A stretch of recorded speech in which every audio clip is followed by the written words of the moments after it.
रामकृष्ण हरी अवधूत चिंतन श्री गुरुदेव दत्त। कशात आपण सर्वजण मजेत असाल, भगवंताच्या भजनात तल्लीन असाल अशी अपेक्षा करते आणि आजच्या व्हिडिओला सुरुवात करते।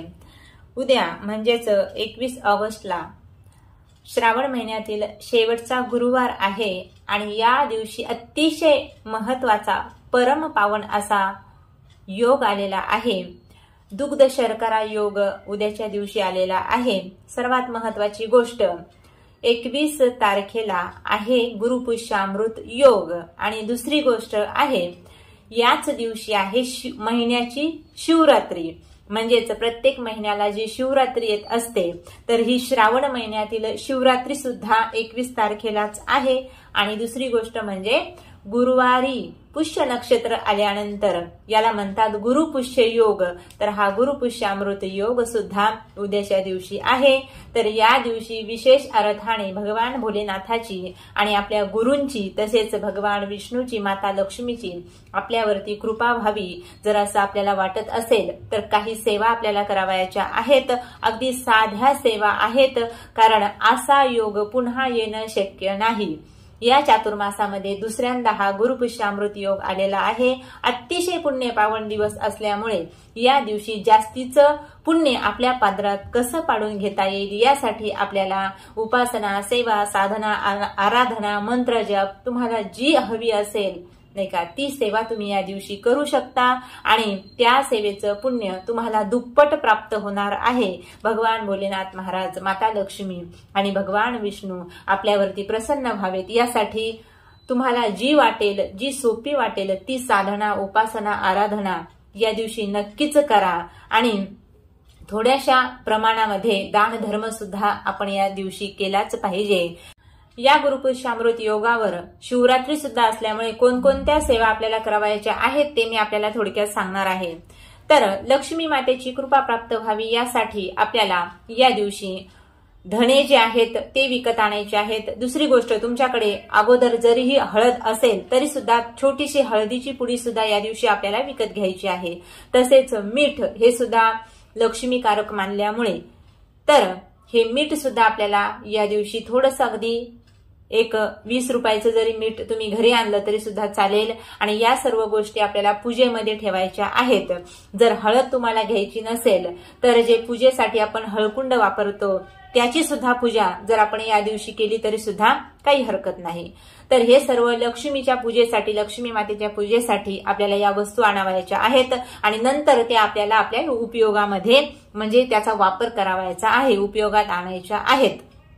तर महालक्ष्मीच्या कृपेसाठी अनेक प्रकारच्या साधना सांगितल्या जातात। या दिवशी आपण महालक्ष्मी अष्टक असेल, कमलात्मक मंत्र असेल नाही का, लक्ष्मी गायत्री मंत्र असेल, विष्णू गायत्री मंत्र असेल याचा सुद्धा जप आपण या दिवशी करू शकतो।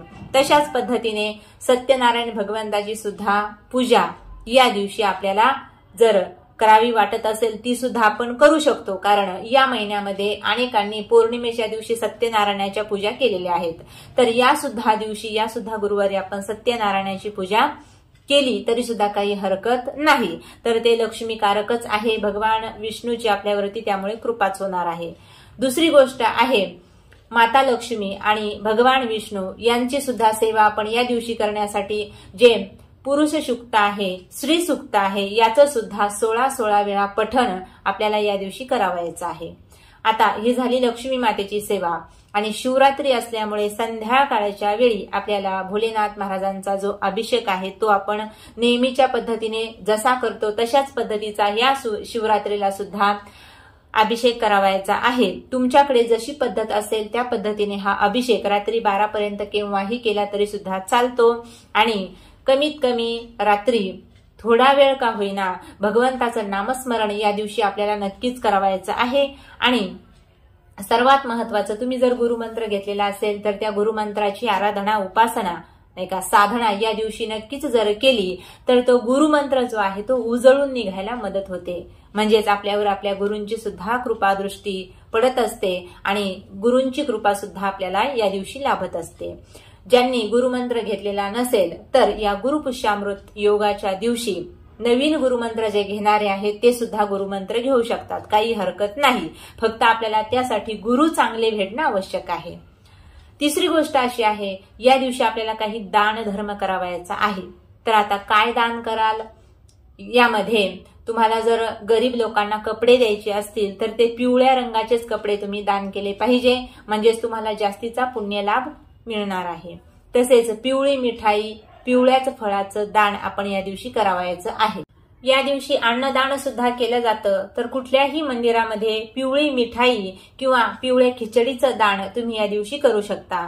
किंवा तुम्हाला जर लहान मुलांना सुद्धा द्यायचं असेल तरी सुद्धा या दिवशी पिवळे कपडे, पिवळी मिठाई किंवा पिवळ्या खिचडीचं दानच हे अतिशय महत्वाचं मानलं गेलेलं आहे.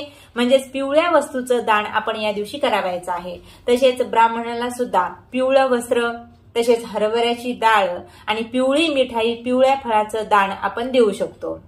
दुसरी गोष्ट अशी आहे, भगवान भोलेनाथांची सुद्धा शिवरात्र असल्यामुळे तुम्हाला या दिवशी साधना करावायची आहे, ती सुद्धा भगवान भोलेनाथाच्या मंत्राची.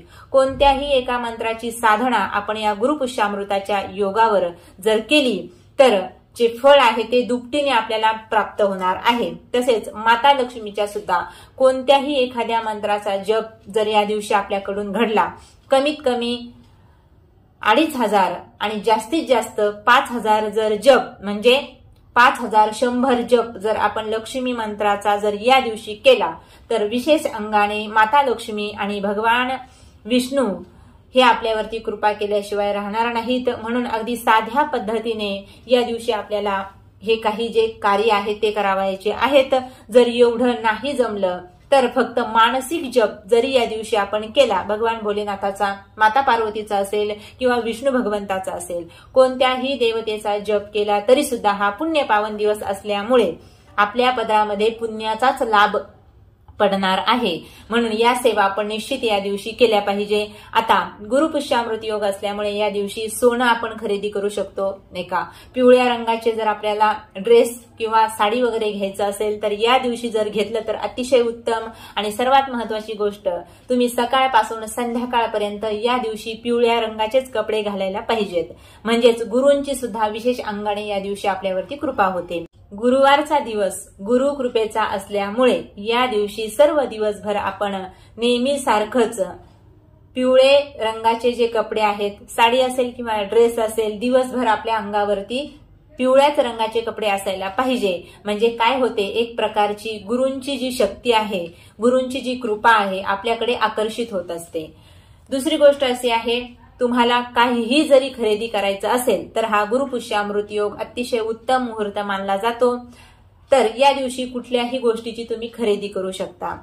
या गुरुपुष्यामृत योगावर अनेक गोष्टींची आपण खरेदी करत असतो. त्याच पद्धतीने आपल्याला आपल्या पूजेसाठी लागणारं जे लक्ष्मीकारक साहित्य आहे, जे मी अगोदर सांगितलं, मीठ असेल, हळद असेल किंवा हळकुंड असेल, तसेच धणे असतील, याची सुद्धा विधिवत पद्धतीने आपल्याला या दिवशी पूजा करायची आहे. आणि दुसऱ्या दिवशीपासून आपल्या ते स्वयंपाकामध्ये मीठ असेल किंवा धणे असतील ते वापरात आणायचे आहे. याने काय होतं तर माता लक्ष्मीची कृपा आपल्यावर वर्षभर राहत असते. असा सुंदर असा श्रावण महिन्यातला हा गुरुपुष्यामृत योग आहे. तर या दिवशी कुठल्याही प्रकारची जरी तुम्ही पूजा केली, आराधना केली, एखाद्या ग्रंथाचं पारायण केलं तरी सुद्धा ही सेवा निश्चित भगवंतापर्यंत लवकरात लवकर जाऊन पोहोचत असते. म्हणून या गुरुपुष्यामृताला नक्कीच कुठल्या ना कुठल्या देवतेची सेवा तुम्ही नक्कीच केली पाहिजे. गुरूंची सेवा करा, देवाची सेवा करा, नाही का. भगवान भोलेनाथांचा हा श्रावण महिना चालू आहे. अतिशय उत्तम, परम पुनीत पावन असा हा मास आहे. तर अगदी थोड्या दिवसच श्रावण महिना राहिलेला आहे. म्हणून माता पार्वतीची आणि भगवान भोलेनाथाची आपल्यावरती निश्चितच कृपा होईल. तसेच माता लक्ष्मी आणि भगवंत विष्णुदेव यांची सुद्धा आपल्यावरती विशेष अंगाने कृपा होईल. अशा पद्धतीने कुठल्याही प्रकारची या दिवशी आपण निश्चित एखादी तरी सेवा करा आणि भगवंताची कृपा प्राप्त करून घ्या. रामकृष्ण हरी.